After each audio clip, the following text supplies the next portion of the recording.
Swaminarayan TYBA semester 5 CEEC 511 ભારતીય અર્થતંત્ર। તેમાં બીજો ચેપ્ટર છે આર્થિક સુધારા અને એમાં આપણે આજે પહેલા ટોપિક એટલે ઉદારીકરણની ચર્ચા કરશું। આર્થિક ઉદારીકરણ એટલે સરકારી અંકુશો ઓછા કરીને બજારતંત્ર દ્વારા આર્થિક નિર્ણયો લેવાય તેવી વ્યવસ્થાનું સર્જન કરવું। ભારતમાં 1951 થી 1991ના આયોજનના 4 દાયકા દરમિયાન અંકુશો અને નિયમનો દ્વારા અર્થકરણનું સંચાલન કરવામાં આવતું હતું। સરકારના અતિશય અંકુશો અને રાજ્યના હસ્તક્ષેપના કારણે ઔદ્યોગિક વિકાસ અને ઉત્પાદન વૃદ્ધિના અનેક અવરોધો ઊભા થયા હતા। ઉદ્યોગોએ સરકાર પાસે પરવાના મેળવવા પડતા હતા, જેને પરિણામે ઔદ્યોગિક વિકાસ અવરોધાયો અને અમલદારશાહી અને લાંચ રૂશ્વત જેવી બદીઓ વધવા પામી હતી। સરકાર દ્વારા આયાત નિકાસ અને વિદેશી હુંડિયામણ પર પણ અંકુશો અને નિયંત્રણ લાદવામાં આવ્યા હતા। ઔદ્યોગિક પરવાના નીતિને કારણે નવી પેઢીઓને મુક્ત રીતે પ્રવેશ મળતો ન હતો, તેમજ ચાલુ પેઢીઓને પણ વિસ્તરણ કરવાની છૂટ ન હતી। આવી સ્થિતિમાં ઉદ્યોગોના ક્ષેત્રે પેદાશનું એકમ દીઠ ઉત્પાદન ખર્ચ ઘટાડવાના પ્રોત્સાહનો નાબૂદ થયા હતા। આના પરિણામ સ્વરૂપ ભારતના લોકોને ઊંચી કિંમતે હલકી ગુણવત્તાવાળી વસ્તુઓ ખરીદવાની ફરજ પડતી હતી। વિદેશી ચીજવસ્તુઓ ઉપર આયાત જકાત નાખીને આંતરિક પેદાશોને સંરક્ષિત બજાર પ્રાપ્ત થતાં ચીજવસ્તુની ગુણવત્તા ઘટી અને ઉત્પાદકતામાં ઘટાડો થયો હતો। આમ આયોજનના 40 વર્ષો બાદ ભારતે નોંધપાત્ર રીતે આર્થિક વિકાસ સાધ્યો ન હતો। આપણા બધાને ખબર છે કે 1951થી આપણા દેશના વિકાસ માટે આપણે આયોજન ઘડવામાં આવ્યું હતું। આયોજનની અંદર 1951થી 1991ના 4 દાયકા દરમિયાન આપણે જેટલા પ્રમાણમાં દેશનો વિકાસ થવો જોઈએ તેટલા પ્રમાણમાં વિકાસ થયેલો જોવા ન મળતો હતો। એના પાછળનું કારણ જોઈએ તો તે સમયે સરકારના નિયંત્રણ અને અંકુશોનો પ્રમાણ એટલો બધો વધારે હતો કે ઉદ્યોગોનો વિકાસ થઈ શકતો ન હતો। પરવાના પદ્ધતિ લેવી પડતી હતી। નવી વસ્તુનું ઉત્પાદન કરવું હોય તો પણ પરવાના પદ્ધતિ લેવી પડતી હતી। જો સરકાર તરફથી પરવાના ન મળે તો એ ઉત્પાદનમાં વધારો ન કરી શકે। નવી કોઈ પેઢીને સરળતાથી પ્રવેશ ન મળતો હતો। આયાત ઉપર ઘણા બધા કરવેરા કે જકાત નાખી દેવામાં આવતા હતા, જેના કારણે આપણને આયાત ખૂબ મોંઘી પડતી અને આપણા દેશની બજારનું વિસ્તરણ થાય તે માટે આયાત ઉપર વધારે ને વધારે જકાત નાખી દેવામાં આવતું હતું। તેના કારણે હાલ દેશના અંદર ઉત્પાદન થતી વસ્તુઓનો પ્રમાણ જ ફરજિયાતપણે લોકોને ખરીદવા પડતો હોવાને કારણે ઉત્પાદકો પણ વસ્તુની ગુણવત્તામાં ઘટાડો કરીને એ જ વસ્તુની કિંમત વધારી દેતા હતા। તેના કારણે ઓછી ગુણવત્તા અને વધારે કિંમત ચૂકવવી પડતી હતી। આમ 40 વર્ષો બાદ ભારતનો જેટલો પ્રમાણમાં વિકાસ થવો જોઈએ એટલા પ્રમાણમાં વિકાસ થયેલો જોવા ન મળતો હતો। 1985માં તત્કાલીન વડાપ્રધાન રાજીવ ગાંધી એક નવી આર્થિક નીતિ અમલ મૂકવાની જાહેરાત કરી, પરંતુ તેઓએ લીધેલા પગલાં અધકચરા સાબિત થયા। એમણે નક્કી તો કર્યું, નવી આર્થિક નીતિ બહાર પાડવાનું નક્કી કર્યું, જાહેર કર્યું, તેમ છતાં એમના પગલાઓ કેટલાક અધકચરા સાબિત થયા। અર્થકરણની પરિસ્થિતિ સુધરવાને બદલે એનાથી વધારે બગડી ગઈ। ફુગાવાના પરિબળોએ જોર પકડ્યું। લેણદેણની તુલનામાં ખાદ્ય વધી હતી। આપણે ખબર છે કે ખાદ્ય વધે તો સમસ્યાઓનો સામનો કરવો પડે। વિદેશી ચલણની અનામતમાં ઘટાડો થયો। વિદેશી દેવાનું ભારણ વધ્યું। એટલું જ નહીં, વિદેશી દેવાના વ્યાજની ચૂકવણી કરવાનું પણ મુશ્કેલ બન્યું। રાજીવ ગાંધીએ નવી આર્થિક નીતિ મૂકવાની જાહેરાત કરી અને એના દ્વારા સમસ્યાઓનો હલ આવે એના માટેનો પ્રયત્ન કર્યો, પણ એના પગલાઓ અધકચરા સાબિત થતાં અર્થકરણની પરિસ્થિતિ ખૂબ જ બગડી ગઈ। તેના કારણે ફુગાવાના જોર પકડી લીધો। લેણદેણ તુલનામાં ખાદ્ય ઊભી થઈ। વિદેશી ચલણની અનામતમાં ઘટાડો થયો। વિદેશી દેવાનું ભારણ વધી ગયું અને સાથે સાથે વિદેશી દેવાના વ્યાજની ચૂકવણી કરવા જેટલી પણ રકમ ઊભી કરવી મુશ્કેલ બની। 1991માં તત્કાલીન વડાપ્રધાન નરસિંહ રાવે સૂત્રોના સાંભળ્યા ત્યારે ભારતમાં આર્થિક કટોકટીની સ્થિતિ સર્જાઈ હતી। આવા વિપરીત સંજોગોમાં જુલાઈ 1991થી નાણાપ્રધાન મનમોહન સિંહના સહયોગ વડે આર્થિક સુધારાની શરૂઆત કરવામાં આવી હતી। આપણે દરેકને ખબર છે કે 1991 એટલે નવી આર્થિક ઔદ્યોગિક નીતિ તરીકે આપણે ઓળખીએ છીએ। એક સાથે અનેક ક્ષેત્રે આર્થિક સુધારાઓ દાખલ કર્યા, જેમાં આર્થિક સ્થિરતા અને આર્થિક ઉદારીકરણ નીતિ પણ અપનાવી। આંતરિક ભાવ સપાટીને અંકુશમાં રાખી આંતરિક સ્થિરતા પ્રાપ્ત કરી અને રૂપિયાનું બાહ્ય મૂલ્ય સ્થિર રાખીને આર્થિક સ્થિરતા મેળવી। ટૂંકમાં ભારતમાં 1991થી સરકારે અર્થતંત્રની સ્થિરતા અને માળખાગત સુધારાઓ દાખલ કર્યા। તેના સમુચ્ચયને આર્થિક ઉદારીકરણ તરીકે ઓળખવામાં આવે છે। આપણે લઈએ આર્થિક ઉદારીકરણનો અર્થ. આર્થિક ઉદારીકરણની નીતિ એ મુક્ત બજારની નીતિ છે. બીજી રીતે કહીએ તો આર્થિક ઉદારીકરણ એટલે સરકારી અંકુશો અને નિયમોનો ક્રમશઃ ઓછા કરીને બજાર તંત્ર દ્વારા આર્થિક નિર્ણયો લેવાય તેવી વ્યવસ્થાનું સર્જન કરવું. અહીંયા સરકારના બદલે ગ્રાહક, ઉત્પાદક, નિયોજક, વેપારી પોતાના નિર્ણયો લે અને તેનો અમલ કરે તે આર્થિક ઉદારીકરણ છે. આર્થિક ઉદારીકરણના ઉદ્યોગોને પરવાના લેવામાંથી મુક્તિ આપવામાં આવી. કેટલાક જાહેર ક્ષેત્રના એકમોનું ખાનગીકરણ કે વિનિવેશ કરવામાં આવ્યો. જાહેર ક્ષેત્રના એકમો દ્વારા પબ્લિક ઇસ્યુ બહાર પાડવામાં આવ્યા.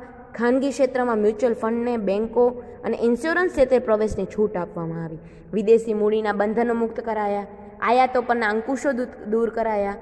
જકાતોમાં ઘટાડો કરવામાં આવ્યો અને રૂપિયાની રૂપાંતરક્ષમ બનવામાં આવ્યો.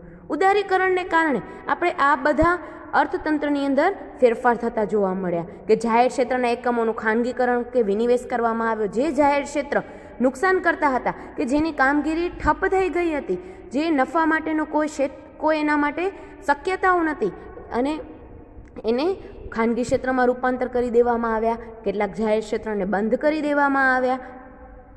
આમ આર્થિક ઉદારીકરણ એટલે આ બધી બાબતોનો એનામાં સમાવેશ થતો જોવા મળે છે. તો આર્થિક ઉદારીકરણ નીતિના અમલના પગલાંની વાત કરીએ તો પહેલો પગલો છે આયાત પરના નિયંત્રણમાં ઘટાડો. ભારતમાં 1988 થી 1991ની આયાત નીતિમાં આર્થિક ઉદારીકરણને વિશેષ અગત્યતા આપવામાં આવી. જેમાં 795 વસ્તુઓને OGL હેઠળ મૂકવામાં આવી. તેમાંથી 17 વસ્તુઓ જીવનરક્ષક દવાઓ અંગેની હતી, જ્યારે 9 વસ્તુઓ યંત્ર વિષયક હતી. જ્યારે 1992 થી 97ની આયાત નીતિમાં મહત્વની 8 વસ્તુઓને બાદ કરતા બાકીની આયાતોને છૂટછાટ આપી દેવામાં આવી. જ્યારે 1997 થી 2002ની આયાત નીતિમાં આયાતોને વધુને વધુ પ્રમાણમાં ઉદાર બનાવવામાં આવી. જે અન્વયે 542 વસ્તુઓની આયાત પરવાના વગર કરવાની છૂટ આપવામાં આવી. નિકાસી વસ્તુઓના ઉદ્યોગોને માટે આયાતો ઉદાર બનાવવામાં આવી કે જે ઉદ્યોગો નિકાસ કરતા હોય એ નિકાસ કરતા ઉદ્યોગોને આયાતો ઉપર ઘણી બધી છૂટછાટ આપી દેવામાં આવી. જેમાંની 150 વસ્તુઓ એવી હતી કે જેની જકાત ભર્યા સિવાય આયાતો કરી શકાય. 150 સિવાયની એવી ઘણી બધી વસ્તુઓ હતી કે જેના ઉપર જકાત ભરવાની પણ જરૂર ન હતી અને એમને આયાત કરી શકતા હતા. બીજો પોઈન્ટ છે ખાનગીકરણના પગલાં. 1991 થી ખાનગીકરણને પણ પ્રોત્સાહિત કરવાની ઝડપથી પ્રક્રિયા આગળ વધી હતી. 1956 થી 17 ઉદ્યોગો જાહેર ક્ષેત્ર માટે અનામત રાખવામાં આવ્યા. તે ઘટાડીને હવે 3 ઉદ્યોગો અનામત રાખવામાં આવ્યા હતા. 1956માં એવા 17 ઉદ્યોગોને અનામત તરીકે રાખ્યા હતા કે જેનામાં જાહેર ક્ષેત્ર જ પોતે ઉત્પાદનની પ્રક્રિયા હાથ ધરી શકે. પણ 1991માં ફેરફાર કરીને માત્ર 3 ઉદ્યોગોને બાદ કરતા દરેક ક્ષેત્રમાં ખાનગી ક્ષેત્રનો પ્રવેશ છૂટ આપી દેવામાં આવી. ઔદ્યોગિક પરવાનામાંથી મુક્તિ, આયાતો પરના નિયંત્રણમાં ઘટાડો, આયાત વેપારમાં ઘટાડો કરવામાં પણ આવ્યો હતો. MRTP એક્ટ ફેરામાં છૂટછાટો આપવામાં આવી. કેટલાક જાહેર સાહસોના એકમોની શેરમૂડીનું ખાનગી ક્ષેત્ર વેચાણ કરવામાં આવ્યું. રાજ્ય સંચાલિત સેવાઓના અમુક ભાગનું સંચાલન ખાનગી કંપનીઓને પણ સોંપવામાં આવ્યું હતું. ત્રીજો છે રૂપિયાની પરિવર્તનશીલતા. આર્થિક ઉદારીકરણ નીતિના ભાગરૂપે સરકારે રૂપિયાને આંશિક રીતે પરિવર્તનશીલ બનાવ્યો. તેને પૂર્ણ રીતે પરિવર્તનશીલ બનાવવાનો સરકારનો નિર્ધાર હતો. જે મુજબ વિદેશી ચલણની આવકમાંથી 40% હુંડિયામણ સરકારના અધિકૃત વિનિમય દરે વટાવવાનું હતું, જ્યારે 60% હુંડિયામણ કમાણી મુક્ત રીતે બજારમાં વટાવવાની છૂટ પણ આપવામાં આવી હતી. એના પછીનો છે વૈશ્વિકીકરણ. ભારતીય અર્થકરણને વિશ્વની અર્થવ્યવસ્થાનો એક ઘટક બનાવવાની નીતિને વૈશ્વિકીકરણ કહેવામાં આવે છે. યાદ રાખજો, ભારતીય અર્થકરણની વિશ્વની અર્થવ્યવસ્થાનો એક ઘટક બનાવવાની નીતિને વૈશ્વિકીકરણ કહેવામાં આવે છે. 1991ની નવી વિદેશ વેપાર નીતિ અગાઉની નીતિ કરતાં 2 બાબતમાં જુદી હતી. કઈ 2 બાબત આવે તો આયાત નિકાસ નીતિમાં ફેરફાર કરવાની સાથે ઔદ્યોગિક નીતિ, રાજકોષીય નીતિ અને નાણાકીય નીતિમાં ફેરફારો કરવામાં આવે. અને 1985 સુધી માત્ર ટૂંકા ગાળાની નીતિ અપનાવવાની હતી, પરંતુ 1992 થી 5 વર્ષ માટે વિદેશ વેપાર નીતિ જાહેર કરવામાં આવી હતી. 92 થી 97, 97 થી 2 અને 2 થી 7 એમ 3 આયાત નિકાસ નીતિ જાહેર કરવામાં આવી હતી. આની અંદર 5મો પોઈન્ટ પણ આવે છે, સરકારના કાર્યક્ષેત્ર પર મર્યાદા. તો જાહેર ક્ષેત્રે અનામત રાખવામાં આવેલા 17 ઉદ્યોગોમાંથી 11 ઉદ્યોગોને ખાનગી ક્ષેત્રને પ્રવેશ આપવામાં આવી ગઈ. સરકાર આંતરમાળખાકીય સુવિધાઓ પૂરી પાડવા તરફ વિશેષ ધ્યાન આપવા લાગ્યો. આર્થિક સ્થિરતા જાળવવા સરકાર નાણાકીય નીતિ અને રાજકોષીય નીતિનો ઉપયોગ પણ કરશે. આપણે આગળ જ જોયું કે 1951 થી 91ના આયોજનના 4 દાયકા દરમિયાન અંકુશો અને નિયમોનું અર્થકરણનું સંચાલન કર્યું હતું. તેના કારણે રાજ્યના હસ્તક્ષેપના કારણે ઔદ્યોગિક વિકાસ અને ઉત્પાદન વૃદ્ધિમાં અનેક અવરોધો આવ્યા હતા. ત્યારે 1985માં વડાપ્રધાન રાજીવ ગાંધીએ નવી આર્થિક નીતિની જાહેરાત કરી, પણ તેને સફળતા મળવાને કારણે એની ઊંધો પાસો એટલે નેગેટિવ પોઈન્ટ્સ બહાર આવ્યા અને ઘણી બધી સમસ્યાઓનો સામનો કરવો પડ્યો. તેના કારણે ઉદારીકરણ અર્થતંત્રમાં અગત્યનો બની રહ્યો હતો. એના ઉદારીકરણના સમર્થન માટે કેટલીક દલીલો કરવામાં આવી હતી. તો કઈ કઈ દલીલો છે? તો આયોજનના 50 વર્ષના આર્થિક આયોજન બાદ ઔદ્યોગિક વિકાસનો પાયો તૈયાર થઈ ગયો હતો. હવે જાહેર ક્ષેત્રની એટલી આવશ્યકતા રહી ન હતી. ભારતીય અર્થકરણમાં વિવિધીકરણ આવ્યું છે. ઉદ્યોગીકરણનો પાયો મજબૂત થયો છે. ત્યારે આ સ્થિતિમાં સરકાર અંકુશો, નિયમનો અને નિયંત્રણો મૂકે તો તેનાથી લાભ કરતાં ગેરલાભ વધી જશે. આર્થિક ઉદારીકરણને પરિણામે આયાતો પરના નિયંત્રણમાં ઘટાડો થશે, જેને પરિણામે ઉત્પાદનમાં વધારો થતાં બચત અને મૂડીરોકાણમાં વધારો થશે. અર્થતંત્રના ઉદ્યોગોની કાર્યક્ષમતા વધતા આર્થિક વિકાસના દરમાં પણ વધારો થશે. વર્તમાન સમયે લગભગ બધા જ દેશોમાં મુક્ત બજાર તંત્ર પર આધારિત નીતિનો આશરો લેવામાં આવ્યો છે, જેના કારણે એમના આર્થિકનો વિકાસનો દર વધારે ને વધારે જોવા મળે છે. બચત અને મૂડીરોકાણનો દર પણ વધુ જોવા મળે છે. આમ અન્ય દેશોની તુલનાએ ભારત આર્થિક ઉદારીકરણ અપનાવે તો આર્થિક વિકાસના દરમાં વધારો થાય એવી દલીલો રજૂ કરવામાં આવી હતી. આર્થિક ઉદારીકરણના લાભોની વાત કરીએ તો કેટલાક સારા પરિણામો આવ્યા છે, એટલે કે ભારતીય અર્થકરણને કેટલાક ચોક્કસ લાભો પ્રાપ્ત થયા છે. તો એની અંદર પહેલો છે ઔદ્યોગિક ઉત્પાદનમાં વૃદ્ધિ. ભારતમાં 1991-92ની આર્થિક કટોકટીના સમયે ઔદ્યોગિક ઉત્પાદનનો દર ઘટવા પામ્યો હતો. આયોજનની વ્યૂહરચનાને પરિણામે 7મી, 8મી, 9મી અને 10મી પંચવર્ષીય યોજનામાં ઔદ્યોગિક વિકાસનો દર સરેરાશ વાર્ષિક દરે અનુક્રમે 8.3, 7.4 અને 8.2% અને 8.3% રહ્યો હતો. બીજો જોઈએ તો નિકાસમાં પણ વધારો થયો. આર્થિક ઉદારીકરણ પછી ભારતની નિકાસોમાં પણ વધારો થયો. 90-91ના વર્ષમાં ભારતની નિકાસ $18,477 મિલિયન હતી. તે વધીને 2007-8માં $73,665 મિલિયન થઈ હતી. આ તો આપણી સામે સીધો જ આંકડા દેખાય છે કે કેટલો ફેરફાર થયો જોવા મળે છે. ત્રીજો છે અર્થતંત્ર વૈશ્વિકીકરણ તરફ. ભારતનો વિદેશ વેપાર એક વિશ્વના ક્ષેત્રે આવતી સ્પર્ધાને પહોંચી વળવા સક્ષમ બન્યો. દેશમાં નવી ટેકનોલોજીનો વિકાસ થયો. નાણાકીય બજારોમાં ક્રાંતિ આવી. સ્પર્ધાત્મક અર્થકરણના પ્રયાસોમાં ભારત એક મજબૂત રાષ્ટ્ર તરીકે પણ વિકસી રહ્યું છે. આમ આર્થિક ઉદારીકરણને કારણે રાષ્ટ્રના સાર્વભૌમત્વમાં પણ વધારો થયો. એના પછી જોઈએ તો કરવેરાની આવકમાં વધારો. ઉદારીકરણની નીતિમાં કરવેરાના દરમાં ઘટાડો કરાયો હતો. આવકવેરાનો મહત્તમ દર 97% હતો, જ્યારે આજે 30% કરાયો હતો. તેમ છતાં કરવેરાની આવક વધી હતી. પહેલાંની સરખામણીમાં નવી ઔદ્યોગિક નીતિ દરમિયાન કરવેરાના પ્રમાણમાં ઘટાડો કરવા હોવા છતાં કરવેરો જે પ્રાપ્ત થાય છે એનામાં વધારો જોવા મળ્યો, કારણ કે કરવેરા ઉઘરાવવાનો કાયદાઓ કડક બનાવવામાં આવ્યા હતા. તેના કારણે પણ ફાયદો થયો હતો. ભાવ અંકુશોમાં વિવેક. 1991 પહેલાંના ભારતમાં ભાવ અંકુશોએ વિધ્યાત્મક અસરો સર્જી હતી, પરંતુ ઉદારીકરણ બાદ ખાસ વિશેષ સંજોગોમાં જ ભાવ અંકુશો દાખલ કરાયા હતા. તેથી સામાન્ય પ્રજાને ઊંચી ગુણવત્તાવાળી વસ્તુ વાજબી ભાવે ઉપલબ્ધ બને. ફુગાવાનો દર ઉદારીકરણની શરૂઆતમાં ઊંચો હતો, પરંતુ છેલ્લા કેટલાક સમયથી 5%ની આસપાસ રહ્યો છે. તાજેતરમાં ફુગાવાનો દર ખૂબ જ નીચો રહેવા પામ્યો છે. તો આમ આર્થિક ઉદારીકરણના વિવિધ લાભોનો આપણે પ્રાપ્ત થયા જોવા મળે છે. આર્થિક ઉદારીકરણના આપણે લાભો તો પ્રાપ્ત થયા, તેમ છતાં એના કેટલાક ગેરલાભો પણ જોવા મળે છે. તો એના કયા કયા ગેરલાભો છે? તો પહેલો છે ઉદારીકરણનો અમલ એકાંગી.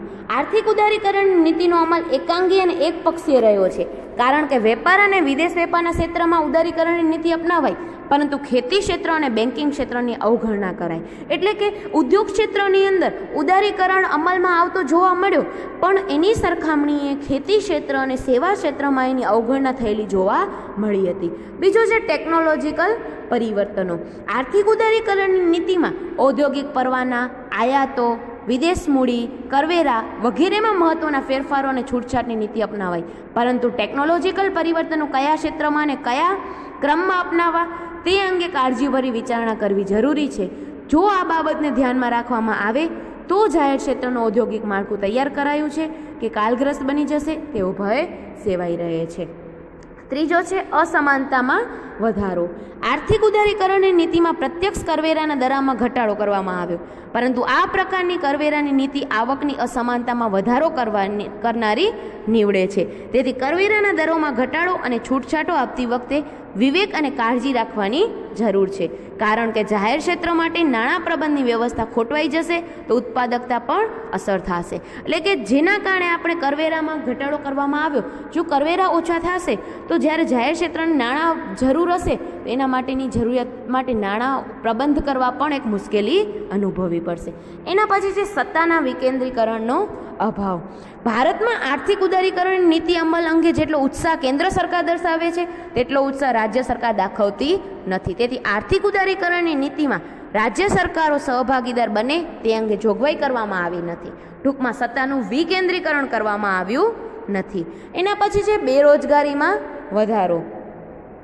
આર્થિક ઉદારીકરણની નીતિના અમલમાં વિદેશી હરીફાઈના વાતાવરણમાં દેશના મહત્વના શ્રમ પ્રધાન અને રોજગારી પ્રધાન નાના અને ગૃહોદ્યોગો પરિભાંગે નહીં અને બેરોજગારી વધે નહીં તે અંગે કાળજી રાખવાની જરૂર હતી. એના પછી છે અંદાજપત્રની ખાદ્યમાં વધારો. આર્થિક ઉદારીકરણની નીતિમાં ભાવ વધારાને અંકુશ રાખવા અંદાજપત્રની ખાદ્યમાં ઘટાડો કરવાનું નક્કી કરવામાં આવ્યું, પરંતુ ભાવ વધારાની કઈ મર્યાદા યોગ્ય ગણાય તે અંગે કોઈ સ્પષ્ટતા કરાઈ નથી. આ સાથે બિન યોજનાકીય ખર્ચમાં વધારો થયો છે. વિદેશી મૂડીનો પ્રવાહ ઓછો રહેવાથી ખાદ્યનું પ્રમાણ પણ વિશેષ રહેવા પામ્યો છે. વચ્ચેનો પોઈન્ટ રહી ગયો જાહેર દેવામાં વધારો. નવી આર્થિક ઉદારીકરણની નીતિમાં રાજકોષીય નીતિને સફળતા મળી નથી. કુલ રાષ્ટ્રીય પેદાશની રીતે જાહેર દેવાના પ્રમાણમાં ઘટાડો કરી શકાયો નથી, બલકે તેમાં વધારો થઈ ગયો છે. આપણે નવી નીતિમાં જાહેર દેવાનો ઘટાડો કરવાનો હતો, એના બદલે જાહેર દેવામાં વધારો થયેલો જોવા મળે છે. અને છેલ્લો ગેરલાભ છે અંકુશો અનિવાર્ય. ભારતમાં આર્થિક ઉદારીકરણની નીતિના અમલમાં પહેલા અંકુશો, નિયમનો અને નિયંત્રણોએ ભારતીય આયોજનના મહત્વનો ફાળો આપ્યો છે અને ભવિષ્યમાં પણ એની અનિવાર્યતા છે. ભારતની ગરીબી, બેકારી જેવી સમસ્યાઓ આપણે હલ કરી શક્યા નથી, તેથી અંકુશો, નિયંત્રણો જરૂરી છે. આમ ભારતમાં આર્થિક ઉદારીકરણની નીતિના અમલમાં કેટલાક પ્રશ્નો સર્જાશે, તેમજ વર્તમાન સરકારની જે સમસ્યાઓ છે તે અંગે નજરઅંદાજ કરી શકાય નહીં. તેથી આર્થિક ઉદારીકરણની નીતિ સફળ થાય તે માટે કેટલીક બાબતોનું ધ્યાન પણ રાખવું પડશે. આર્થિક ઉદારીકરણની સફળતાની શરતોની વાત કરીએ તો ઉદારીકરણની વ્યવસ્થા ઉત્પાદન, માંગ અને પુરવઠોને આધારે એટલે કે બજાર તંત્ર વડે થાય છે, પરંતુ જેઓની પાસે ખરીદ શક્તિ નથી, જેઓ ગરીબ છે, તેઓની માંગ ઓછી રહેતા ઉત્પાદન પણ ઓછું થાય તેવી શક્યતાઓ છે. આમ સમાજના મધ્યમ અને નીચલા વર્ગોની આર્થિક સ્થિતિ પર વિપરીત અસર ન થાય તે અંગે કાળજી રાખવાની. બીજી છે ઔદ્યોગિક વિકાસ અને પર્યાવરણના પ્રશ્નો બજાર તંત્રના પરિબળો પર છોડી શકાય નહીં. આ માટે સરકારના નિયંત્રણો જરૂરી છે. ખનિજ સંપત્તિનો દુરુપયોગ થતો અટકાવવા નિયંત્રણ અંકુશો જરૂરી બની રહે છે. રાજકોષીય ખાધ ઓછી કરવી જરૂરી છે. તે ફુગાવા માટેનું એકમાત્ર કારણ છે. છેલ્લા કેટલાક સમયથી 5 થી 6% દરે ફુગાવો રહેવા પામ્યો છે, તેથી ફુગાવો નાબૂદ થયો છે તેમ કહી શકાય નહીં. આમ આર્થિક ઉદારીકરણથી ફુગાવો સર્જાય તો ફુગાવાનું નિયંત્રણ જરૂરી બની જાય છે. ભારતની નિકાસોના પ્રમાણમાં વિદેશી દેવું વધારે છે. વિદેશી દેવાને અંકુશમાં રાખ્યા વિના ઉદારીકરણ સફળ બનાવી શકાય નહીં. ભારતની વિદેશી દેવું $90 અબજ છે. ઉદારીકરણની સફળતાનો આધાર આંતરમાળખાકીય સવલતો પર આધારિત છે, જે આર્થિક પ્રવૃત્તિઓના વિકાસ માટે સતત જરૂરી અને મહત્વની બાબત છે. શ્રમિકોની અને કર્મચારીઓની ઉત્પાદકતામાં વધારો થાય તો જ ઉદારીકરણ સફળ બને. અંતમાં આપણે ભારતમાં આર્થિક ઉદારીકરણની નીતિના વિરુદ્ધમાં એમ કહેવાયું છે કે આ નીતિનો અમલ માટે જરૂરી સંસ્થા કે માળખું તૈયાર કરવામાં આવ્યું નથી. આ નીતિનો અમલ એકતરફી અને એકપક્ષીય રહેવા પામ્યો છે. બેન્કિંગ ક્ષેત્ર અને ખેતી ક્ષેત્રની અવગણના કરાઈ છે. આ નીતિના અમલમાં કેન્દ્ર સરકારનો અતિ ઉત્સાહ જોવા મળ્યો છે અને રાજ્ય સરકારો સહભાગીદાર થાય તેવી જોગવાઈ કરવામાં આવી નથી. અંતમાં ભારતમાં અતિ મહત્વના અને નાના ગૃહ ઉદ્યોગો નહીં ટકી શકે તો બેરોજગારીની સમસ્યા વિકટ બનશે. જોકે ઉદારીકરણના અમલમાં સરકાર વિવેકપૂર્ણ કામગીરી બજાવે તો તેનાથી થનારા મહત્તમ લાભો મેળવી શકાય અને મર્યાદાઓને દૂર કરી શકાય.